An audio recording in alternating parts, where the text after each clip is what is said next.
ദൈവമേ, നീ എന്താ ഈ കാണിക്കുന്നത്? ഞാൻ കാണിക്കുകയല്ല, കാണുകയാ. ഒന്ന് TV കാണാനും സമ്മതിക്കില്ലേ? നിനക്ക് പഠിക്കാനൊന്നുമില്ലേ? ഞായറാഴ്ചയല്ലേ, ഇന്ന് പഠിത്തമില്ല. നിനക്കെന്താ പുറത്തുപോയി കളിച്ചൂടെ? ഞാൻ എങ്ങോട്ടുമില്ല. ഞാൻ ദീപുവിനോട് തെറ്റിയിരിക്കുകയാ. എടാ, ദിവസവും രാവിലെ എന്റെ കൂടെ ജോഗിങ് ചെയ്യാൻ വാ. ഓ, അതിന്റെ ഒരു കുറവേ ഉള്ളൂ. എടാ, കുട്ടികളായ വല്ല വ്യായാമവും ചെയ്യണം. ഇങ്ങനെ ചുമ്മാ കുത്തിയിരുന്ന് തിന്നാൽ തടി കൂടും. അതിന് ഞാൻ സ്ലിം ബ്യൂട്ടി അല്ലേ?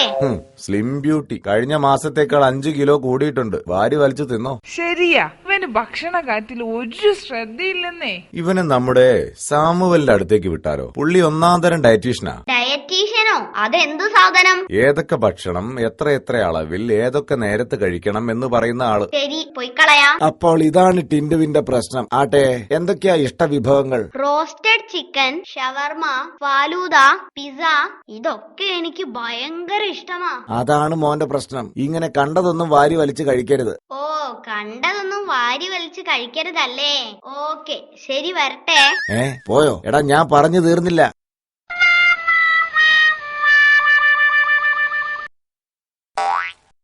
ഇതെന്താടാ, മാജിക്കോ? കണ്ണുകെട്ടി ബൈക്ക് ഓടിക്കുന്നത് കണ്ടിട്ടുണ്ട്, ബിരിയാണി വിഴുങ്ങുന്നത് ആദ്യമായിട്ട് കാണുകയാ. അതൊക്കെ ഉണ്ടടാ. ഒന്ന് പറയടാ, ഇതെന്തിനാ? ഡയറ്റീഷ്യൻ പറഞ്ഞിട്ടുണ്ട് കണ്ടതൊക്കെ വാരി വലിച്ചു കഴിക്കരുതെന്ന്. അതുകൊണ്ടാ. മനസ്സിലായില്ല. കണ്ടതൊക്കെ കഴിക്കരുതെന്നല്ലേ? അതിനാണ് കണ്ണു കെട്ടി കഴിക്കുന്നത്. കണ്ടാലല്ലേ പ്രശ്നമുള്ളൂ. എങ്ങനെ ഉണ്ട് എന്റെ ബുദ്ധി?